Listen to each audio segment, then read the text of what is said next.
Hello friends, welcome back to our channel. Friends, ముందుగా మన channel subscribers అందరికీ సంక్రాంతి శుభాకాంక్షలు. ఫ్రెండ్స్, ఈ వీడియోలో మనం ఈరోజు అన్ని న్యూస్ పేపర్లో వచ్చినటువంటి ఇంపార్టెంట్ ఎడ్యుకేషన్ అప్డేట్స్తో పాటు చాలా ముఖ్యమైనటువంటి కరెంట్ అఫైర్స్ అయితే రావడం జరిగింది.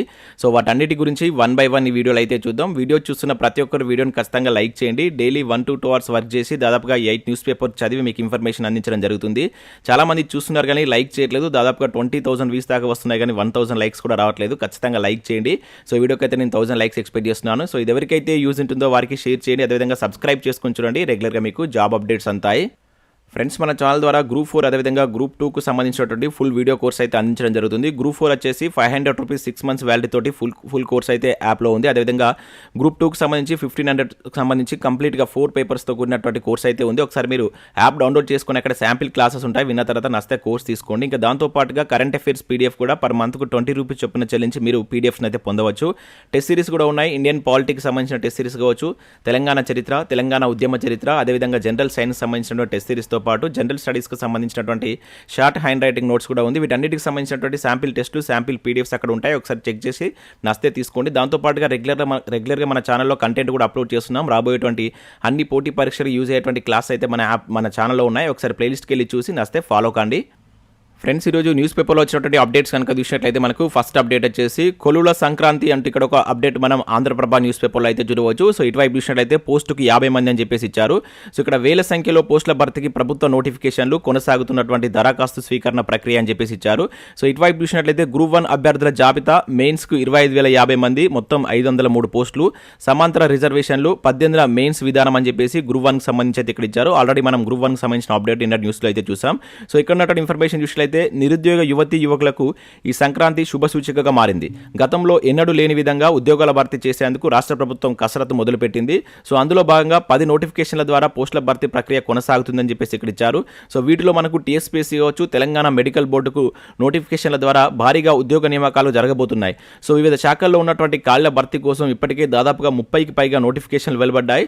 సో వెలువడినటువంటి నోటిఫికేషన్లో ఎక్కువగా జనవరి నెల నుంచే ఈ దరఖాస్తు ప్రక్రియ అనేటువంటి మొదలైనట్టు ఇక్కడ ఇవ్వడం జరిగింది. వీటిలో కొన్నింటికి దరఖాస్తు ప్రక్రియ ముగియగా మరికొన్ని పోస్టులకు పరీక్షలు కూడా ముగిశాయని చెప్పేసి ఇచ్చారు. సో దాంతోపాటు ఇక్కడ గ్రూప్ 4కు సంబంధించి కనుక చూసినట్లయితే సో గ్రూప్ 4 ఉద్యోగాల్లో ప్రభుత్వం మొదట పేర్కొన్నటువంటి ఖాళీ కాకుండా 8,000 ఉద్యోగాలకు నోటిఫికేషన్ విడుదల చేసింది. సో వీటి దరఖాస్తు ప్రక్రియ ఇప్పటికే ప్రారంభం కాగా జనవరి చివరి వరకు సో అవకాశం కల్పించారు. సో ఇప్పటికే దాదాపుగా 4 లక్షలకు పైగా దరఖాస్తులు రాగా వీటి యొక్క సంఖ్య 8 లక్షల వరకు చేరేటువంటి అవకాశం ఉన్నట్లే ఇక్కడ మనకు గ్రూప్ 4 సంబంధించి అయితే చూడవచ్చు. సో ఇంకా ఎవరైనా అప్లై చేయకుండా ఉన్నట్లయితే త్వరగా అప్లై చేసేటువంటి ప్రయత్నం చేయండి. సో లాస్ట్లో మనకు సర్వర్ బిజీ కావచ్చు, ఇంక ఇతరత్ర ప్రాబ్లమ్స్ ఉంటాయి కనుక త్వరగా అప్లై చేసే ప్రయత్నం చేయండి. ఇంకా దాంతోపాటు ఇక్కడ హార్టికల్చర్ ఉద్యోగాలకు సంబంధించి దరఖాస్తుల స్వీకరణ కూడా ఇప్పటికే ప్రారంభమైంది. జనవరి 21 వరకు వీటికైతే దరఖాస్తు చేసుకోవచ్చు అని చెప్పి ఇచ్చారు. అదేవిధంగా ఫిజికల్ డైరెక్టర్ ఉద్యోగాల భర్తీకి సంబంధించి కూడా దరఖాస్తు ప్రక్రియ కొనసాగుతున్నట్లు ఇచ్చారు. ఇంకా హాస్టల్ వెల్ఫేర్ ఆఫీసర్ ఉద్యోగాలకు కూడా నోటిఫికేషన్ అయితే రిలీజ్ అయింది. సో బీఈడీ పూర్తి చేసి టెట్ అర్హత లేని వారు కూడా వీటికైతే అప్లై చేసుకోవచ్చు. వీటికి సంబంధించినటువంటి దరఖాస్తు ప్రక్రియ కూడా ప్రారంభమైంది. ఇంకా అగ్రికల్చర్ ఆఫీసర్ ఉద్యోగాలకు సంబంధించి కావచ్చు. ముఖ్యంగా ఇక్కడ గ్రూప్ 2కు సంబంధించి మనకు సో ఈ నెల 18 నుంచి అయితే వీటి యొక్క దరఖాస్తు ప్రక్రియ ప్రారంభమవుతుంది. గ్రూప్ 3కి సంబంధించి జనవరి 24న ప్రారంభమవుతుందని చెప్పేసి ఇక్కడ ఇప్పటి వరకు రిలీజ్ అయినటువంటి నోటిఫికేషన్ సంబంధించిన వివరాలు అయితే మనకు ఆంధ్రప్రభ న్యూస్ పేపర్లో ఇవ్వడం జరిగింది. సో ఇటువైపు కనుక చూసినట్లయితే మనకు గ్రూప్ 1కి సంబంధించిన అప్డేట్స్ అయితే ఇచ్చారు. సో ఆల్రెడీ మనం గ్రూప్ 1కి సంబంధించి నిన్న న్యూస్ పేపర్లో చూసాం కనుక దాని గురించి ఇక్కడ మీకు అయితే ఎక్స్ప్లెయిన్ చేయట్లేదు. సో నెక్స్ట్ ఇక్కడ చూసినట్లయితే ఆగస్టు 15లోగా 10 లక్షల జాబ్స్ అంటూ ఇక్కడ వెలుగు న్యూస్ పేపర్లో ఒక అప్డేట్ అయితే చూడవచ్చు. ప్రతి నెల 3వ వారంలో ఉద్యోగాల భర్తీకి నోటిఫికేషన్ కిషన్ రెడ్డి అని చెప్పేసి ఇక్కడ ఇచ్చారు. సో ఇన్ఫర్మేషన్ కనుక చూసినట్లయితే ఈ ఏడాది ఆగస్టు 15 లోపు 10 లక్షల ఉద్యోగాలను భర్తీ చేయాలని చెప్పేసి కేంద్ర ప్రభుత్వం లక్ష్యంగా పెట్టుకుందని కేంద్ర మంత్రి కిషన్ రెడ్డి వెల్లడించారు. సో కేంద్రం మొత్తం 10 లక్షల ఉద్యోగాల ఖాళీలను గుర్తించిందని చెప్పారు. సో ప్రతి నెల 1,00,000 ఉద్యోగాలు భర్తీ చేసే ప్రక్రియలో భాగంగా ప్రతి నెల 3వ వారంలో ఉద్యోగాల భర్తీకి నోటిఫికేషన్లు ఇస్తామని ప్రకటించారు. సో ఈ విధంగా ఇప్పటి వరకే 1,50,000 ఉద్యోగాలకు నోటిఫికేషన్లు ఇచ్చామని శనివారం బీజేపీ స్టేట్ ఆఫీస్లో కిషన్ రెడ్డి మీడియా సమావేశంలో మాట్లాడారని చెప్పేసి ఇక్కడ ఇవ్వడం జరిగింది. సో కేంద్రంలో కూడా సో రానున్నటువంటి ఆగస్టు లోపు 10 లక్షల ఉద్యోగాలు భర్తీ చేస్తామని చెప్పేసి నిన్న కిషన్ రెడ్డి ఒక మీటింగ్లో అయితే చెప్పడం జరిగింది. సో ప్రతి వారంలో అంటే ప్రతి నెలలో 3వ వారంలో నోటిఫికేషన్ ఉండేలా కేంద్ర ప్రభుత్వం ప్లాన్ చేస్తుందని చెప్పేసి ఇక్కడ మనకు ఒక అప్డేట్ అయితే ఇవ్వడం జరిగింది. మరి వీటికి సంబంధించిన నోటిఫికేషన్స్ ఎప్పటి నుంచి ప్రారంభిస్తారనేటువంటి విషయాలు అయితే ఇక్కడ ఇవ్వలేదు. సో నెక్స్ట్ విషయం అయితే మనకి ఇక్కడ వెలుగు సక్సెస్ న్యూస్ పేపర్లో ఒక మంచి ఆర్టికల్ అయితే చూడవచ్చు. ఆర్థమెటిక్లో అర్థం చేసుకోవడమే కీలకం అనేటువంటి టైటిల్ తోటి ఇక్కడ ఒక న్యూస్ అయితే ఇచ్చారు. సో ముఖ్యంగా మనకు ఇప్పుడు గ్రూప్ 4 లాంటి ఎగ్జామ్లో ఆర్థమెటిక్ అనేటువంటి కీ రోల్ ప్లే చేస్తుంది. సో అటువంటి అభ్యర్థులకు యూజ్ అయ్యే విధంగా ఇక్కడ ఒక ఆర్టికల్ అయితే ఇచ్చారు. సో మనకు ఇటీవల కాలంలో ఆర్థమెటిక్ కూడా చాలా టఫ్గా వస్తుంది. అంటే అంతకుముందు ఉన్నట్టుగా డైరెక్ట్ క్వశ్చన్స్ కాకుండా సో ప్రశ్నల యొక్క సరళి అయితే మారింది. సో వాటిని ఏ విధంగా అర్థం చేసుకోవాలంటే ఇక్కడైతే ఒక ఆర్టికల్ అయితే ఇవ్వడం జరిగింది. సో మారినటువంటి ప్రశ్నల సరళి అంటే ఇక్కడ మీరు చూడవచ్చు. సో వాటికి ఏ విధంగా సమాధానం చేయాలంటే ఇచ్చారు. అదేవిధంగా సో సిలబస్ను ఏ విధంగా అర్థం చేసుకోవాలి, ప్రాక్టీస్ ముఖ్యమని చెప్పేసి ఇక్కడ ఇవ్వడం జరిగింది. సో ఆర్థమెటిక్ అనేటువంటి ఆర్థమెటిక్ రీజనింగ్ సంబంధించి ప్రాక్టీస్ అనేది చాలా కీ రోల్ ప్లే చేస్తుంది. మీరు గ్రూప్ 4 లక్ష్యంగా పెట్టుకొని ప్రిపేర్ అవుతున్నట్టయితే ఖచ్చితంగా డైలీ ఒక 3 to 4 hours compulsory arithmetic reasoning అనేది ప్రాక్టీస్ చేయండి. డైలీ ప్రాక్టీస్ చేస్తేనే మీకు ఫాస్ట్నెస్ అనేది పెరుగుతుంది. సో ఈజీగా మీకు క్వశ్చన్ అర్థమయ్యేటువంటి ఛాన్స్ ఉంటుంది కనుక దాన్ని నిర్లక్ష్యం చేయకండి. ప్రతిరోజు ప్రాక్టీస్లో దాన్ని ఒక భాగంగా చూడండి. సో నెక్స్ట్ ఇక్కడ విషయం అయితే మనం గ్రూప్ 1 మెయిన్స్కు తండ్రి కొడుకులు అర్హత అంటే ఇక్కడ ఒక అప్డేట్ చూడవచ్చు. సో గ్రూప్ 1 ప్రిలిమ్స్ పరీక్ష రాసి మెయిన్స్కు అర్హత సాధించారు. సో ఖమ్మం జిల్లా బోనకల్లు మండలానికి చెందినటువంటి తండ్రి కొడుకులు అని చెప్పేసి ఇక్కడ మనం చూడవచ్చు. సో రవికిరణ్ 52 సంవత్సరాలు, ఆయన కుమారుడు అయినటువంటి మైకేల్ ఇమాన్యుయల్ 24 సంవత్సరాలు, ఇద్దరు ఒకేసారి అర్హత సాధించడం విశేషం అంటూ మనకు ఇండియా న్యూస్ పేపర్లో ఒక అప్డేట్ అయితే రావడం జరిగింది. సో నెక్స్ట్ మన కరెంట్ అఫైర్స్ అయితే ఉన్నాయి. సో ఇవి మనకు చాలా తక్కువ అప్డేట్స్ అయితే మనకి ఈరోజు జాబ్ అప్డేట్స్ సంబంధించి అయితే రావడం జరిగింది. సో ముఖ్యమైనటువంటి కరెంట్ అఫైర్స్ కూడా ఉన్నాయి. సో ఎక్కడ స్కిప్ చేయకుండా చూడండి. ఖచ్చితంగా వీడియోని లైక్ చేసి మీ మిత్రులకైతే షేర్ చేయండి. ప్రతిరోజు మీకు ఎడ్యుకేషన్ అప్డేట్స్ అదేవిధంగా కరెంట్ అఫైర్స్ ఒకే వీడియోలో అయితే అందించడం జరుగుతుంది.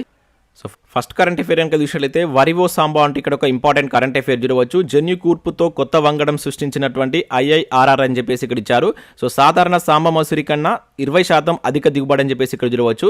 సో జన్యు ఎడిటింగ్, జన్యు కూర్పు పరిజ్ఞానంతో సన్న రకం కొత్త వరి వంగడాన్ని రాజేంద్రనగర్లో ఉన్నటువంటి భారత వరి పరిశోధన సంస్థ సృష్టించింది. తెలుగు రాష్ట్రాల్లో రైతులు విరివిగా సాగు చేస్తున్నటువంటి సన్న రకం సాంబ మసూరి వంగడాల్లో జన్యులను ఎడిట్ చేస్తూ ఈ కొత్త విత్తనాన్ని శాస్త్రవేత్తలు సృష్టించినట్లు ఇక్కడైతే మనం ఒక అప్డేట్ అయితే చూడవచ్చు. సో రెండు తెలుగు రాష్ట్రాల్లో ఈ సాంబ మసూరి వరి వంగడాన్ని అయితే చాలా ఎక్కువగా వాడుతుంటారు.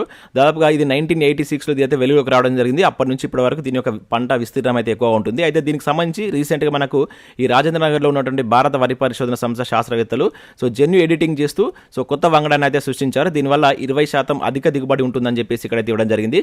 చాలా ఇంపార్టెంట్, గుర్తుంచుకోండి. ఈ వరి పరిశోధన సంస్థ కావచ్చు ఏం తీసుకొచ్చారు దేనిలో ఈ సాంబ మసూరి అనేటువంటి వార్డును గుర్తుంచుకోండి. సో నెక్స్ట్ ఇక్కడ చూసినట్లయితే వందే భారత్ రైలు నేటి నుంచి అంటూ మరొక కరెంట్ అఫైర్ ఇక్కడ చూడవచ్చు. సో ప్రారంభించున్నటువంటి ప్రధాని మోడీ తెలుగు రాష్ట్రాల మధ్య సెమీ హై స్పీడ్ రైలు అని చెప్పేసి ఇక్కడ చూడవచ్చు. సో ఆల్రెడీ దీనికి సంబంధించి మనం గత 2 days నుంచి అయితే చూస్తున్నాం. సో ఈ రోజు దాని అయితే మనకు మోడీ గారు వర్చువల్గా అయితే ప్రారంభించనున్నారు. సో సికింద్రాబాద్ నుంచి అయితే స్టార్ట్ అవుతుంది. ఇది మన తెలుగు రాష్ట్రాల్లో మొదటి వందే భారత్ రైలుగా మనం అయితే గుర్తుంచుకోవాల్సి ఉంటుంది. సో నెక్స్ట్ కరెంట్ అఫైర్ కనుక చూస్తే అయితే భారత్ నేపాల్ మధ్య శ్రీరామ్ జానకి యాత్ర అని చెప్పేసి ఇక్కడ ఒక ఇంపార్టెంట్ కరెంట్ అఫైర్ చూడవచ్చు. ఫిబ్రవరి 17 నుంచి ఆధ్యాత్మిక పర్యాటక రైలు అని చెప్పేసి ఇచ్చారు. సో మనకు సీతారాముల జన్మస్థానాలుగా భావిస్తున్నటువంటి నేపాల్లో ఉన్నటువంటి జానక్పూర్ కావచ్చు, భారత్లో ఉన్నటువంటి అయోధ్యలను కలుపుతూ ప్రత్యేక ఆధ్యాత్మిక రైలు పర్యటన అనేది సో ప్రారంభించున్నట్లు ఇక్కడ మనకు రైల్వే శాఖ అయితే ప్రకటించింది. చాలా ఇంపార్టెంట్. ఇక్కడ ఏం అడుగుతారంటే ఇటీవల ప్రారంభమైనటువంటి శ్రీరామ్ జానకి యాత్ర అనేటువంటిది ఏ 2 దేశాల మధ్య స్టార్ట్ అయిందని చెప్పేసి అంటాడు. సో భారత్ నేపాల్ అని చెప్పేసి గుర్తుంచుకోండి. ముఖ్యంగా మనకు సీతారాముల యొక్క జన్మస్థలాలను సో దర్శించడం కోసం ఒక ఆధ్యాత్మిక ట్రైన్ అయితే మనకు తీసుకురావడం జరిగింది. సో చాలా చాలా ఇంపార్టెంట్. ఇటువంటి నేమ్స్ గుర్తుంచుకోండి, ఏ దేశాల మధ్య అనేది important. So next current affair చూసినట్లయితే చిరుధాన్యాల వేడుక జీవ వైవిధ్య వేదిక అంటూ ఇక్కడ ఒక ఇంపార్టెంట్ కరెంట్ అఫైర్ అయితే చూడవచ్చు. సంగారెడ్డి జిల్లా జహీరాబాద్లో ఉన్నటువంటి డెక్కన్ డెవలప్మెంట్ సొసైటీ రైతులకు తృణధాన్యాల పట్ల అవగాహన కల్పిస్తూ ప్రతి సంవత్సరం ఆ పంటను ప్రోత్సహిస్తుంటారు. సో దానిలో భాగంగా ప్రతి ఏటా సంక్రాంతి సందర్భంగా వీళ్ళు పాత పంటల జాతరను ప్రతిష్టాత్మకంగా నిర్వహిస్తారన్నమాట. సో ఇక్కడ మనం గుర్తుంచుకోవాల్సింది ఏంటంటే పాత పంటల జాతర తెలంగాణలో ఏ జిల్లాలో జరుగుతుందని చెప్పేసి డైరెక్ట్గా అడగడానికి ఛాన్స్ ఉంటుంది. సంగారెడ్డి జిల్లా అని చెప్పేసి గుర్తుంచుకోండి. సో వీళ్ళు వీటిని ఎందుకు చేస్తారంటే ఈ చిరుధాన్యాలను ప్రోత్సహించేటువంటి నేపథ్యంతో సో మనకు సంగారెడ్డి జిల్లాలో ఉన్నటువంటి డెక్కన్ డెవలప్మెంట్ సొసైటీ దీన్ని అయితే ప్రోత్సహిస్తూ ప్రతి ఏటా ఈ పండుగనైతే చేస్తున్నట్లు ఇక్కడ ఒక అప్డేట్ అయితే మనం గుర్తుంచుకోవాల్సి అయితే ఉంటుంది. సో దాంతోపాటుగా మనకు రాజస్థాన్లో ఉన్నటువంటి బికనేర్లో అంతర్జాతీయ ఒంటెల ఉత్సవంలో భాగంగా సో నిర్వహిస్తున్నటువంటి అలంకరణ పోటీలకు సిద్ధమైనటువంటి ఎడారి ఒంటె అని చెప్పేసి ఇక్కడ చూడవచ్చు. సో ఇటువంటి ఎట్లా అడుగుతారంటే ఇటీవల అంతర్జాతీయ ఒంటెల ఉత్సవం ఏ రాష్ట్రంలో జరిగిందని చెప్పేసి డైరెక్ట్గా అడుగుతారు. సో రాజస్థాన్ అని చెప్పేసి గుర్తుంచుకోండి. చాలా ఇంపార్టెంట్. ఇటువంటి మనకు ప్రీవియస్లో డైరెక్ట్గా అడిగిన సందర్భాలు ఉన్నాయి. సో కరెంట్ అఫైర్ కనుక చూసినట్లయితే కల్లర్ని జాకోవిచ్ పైన అంటే ఇక్కడ ఒక ఇంపార్టెంట్ కరెంట్ అఫైర్ చూడవచ్చు. రేపటి నుంచి ఆస్ట్రేలియన్ ఓపెన్ అని చెప్పేసి ఇచ్చారు. సో మనకు ఇయర్లో మొత్తం 4 గ్రాండ్ స్లామ్ టైటిల్స్ అయితే జరుగుతాయి. దానిలో మొదటిది మనకు ఆస్ట్రేలియన్ ఓపెన్ టెన్నిస్. ఇది మనకు రేపు మెల్బోర్న్ వేదికగా అయితే ప్రారంభించనున్నట్లు ఇక్కడైతే చూడవచ్చు. చాలా ఇంపార్టెంట్. మనకు ఈ గ్రాండ్ స్లామ్ అంటే టెన్నిస్ గ్రాండ్ స్లామ్ టైటిల్ లెక్కలకి మనకు ప్రతిసారి ఒక క్వశ్చన్ అయితే పడుతుంటుంది. సో వీటి గురించి అయితే జాగ్రత్తగా ఒక దగ్గర రాసుకోండి. సో దీనికి సంబంధించి కంప్లీట్ డీటెయిల్స్ కింద కామెంట్ చేయండి. ఇది ఎన్నో గ్రాండ్ స్లామ్ టోటల్ అంటే మనకు ఆస్ట్రేలియా ఓపెన్ సంబంధించి ఇది ఎన్నోది అండ్ ఇప్పటివరకు అత్యధికంగా ఈ టెన్నిస్ టోర్నీలు గెలుచుకున్నటువంటి వ్యక్తి ఎవరు అని చెప్పేసి కింద కామెంట్ చేసేటువంటి ప్రయత్నం చేయండి. సో నెక్స్ట్ చూసినట్లయితే మనకి ఇక్కడ 200 ఏళ్ల కిందట మయాన్ సిటీ గుర్తింపు అని చెప్పేసి ఇక్కడ చూడవచ్చు. సో గాట్వే మాలాలో అడవి కింద దాగినటువంటి సిటీ వెలుగులోకి అని చెప్పేసి ఇచ్చారు. సో మనకు అమెరికాలో ఉన్నటువంటి ఈ గ్వాట్వే మాలాలో ఉన్నటువంటి ఒక సిటీని అయితే మనకు శాస్త్రవేత్తలు గుర్తించడం జరిగింది. ఇది వచ్చేసి మనకు దాదాపుగా 200 ఏళ్ల కిందట ఉన్నటువంటి సిటీగా వాళ్ళైతే గుర్తించారు. సో ఇటువంటి కూడా డైరెక్ట్ అడుగుతారు, ఏ దేశంలో 200 ఏళ్ల కింద నాటి ఈ మాయన్ సిటీని ఇటీవల గుర్తించారని చెప్పేసి అడగడానికి ఛాన్స్ ఉంటుంది కనుక సో ఇది అమెరికా అని చెప్పేసి గుర్తుంచుకోండి. సో నెక్స్ట్ కరెంట్ అఫైర్ అయితే కేరళ యూనివర్సిటీ చారిత్రాత్మక నిర్ణయం అంటూ చూడవచ్చు. ఋతుస్రావ శ్రేణులు అని చెప్పేసి ఇక్కడ ఇచ్చారు. సో మనకు దేశంలో విద్య, వైద్యం, టూరిజం వంటి రంగాల్లో ప్రత్యేకతగా చాటుకున్నటువంటి కేరళ మరో చారిత్రాత్మక నిర్ణయానికి వేదిక అయింది. సో పీరియడ్స్ సమయంలో విద్యార్థినులకు లీవ్ తీసుకునేందుకు ప్రత్యేకంగా ఋతుస్రావ సెలవుల పేరుతో సో వారికి సెలవులు అయితే ఇస్తున్నట్లు ఇక్కడైతే మనకు ప్రకటించడం జరిగింది. చాలా ఇంపార్టెంట్, ఇటువంటి మనకు డైరెక్ట్గా అడుగుతారు. ఇక్కడ మనం స్టేట్ నేమ్ అయితే గుర్తుంచుకోవాల్సి అయితే ఉంటుంది. సో దానికి సంబంధించి ఇక్కడ కంప్లీట్ ఇన్ఫర్మేషన్ కూడా ఈరోజు అయితే ఇవ్వడం జరిగింది. సో ఇవి మనకు వివిధ న్యూస్ పేపర్లో వచ్చినటువంటి ఇంపార్టెంట్ కరెంట్ అఫైర్స్, అదేవిధంగా ఎడ్యుకేషన్ అప్డేట్స్. సో వీడియో నచ్చినట్లయితే లైక్ చేసి మీ మిత్రులకైతే షేర్ చేయండి. Thanks for watching. Thank you everyone.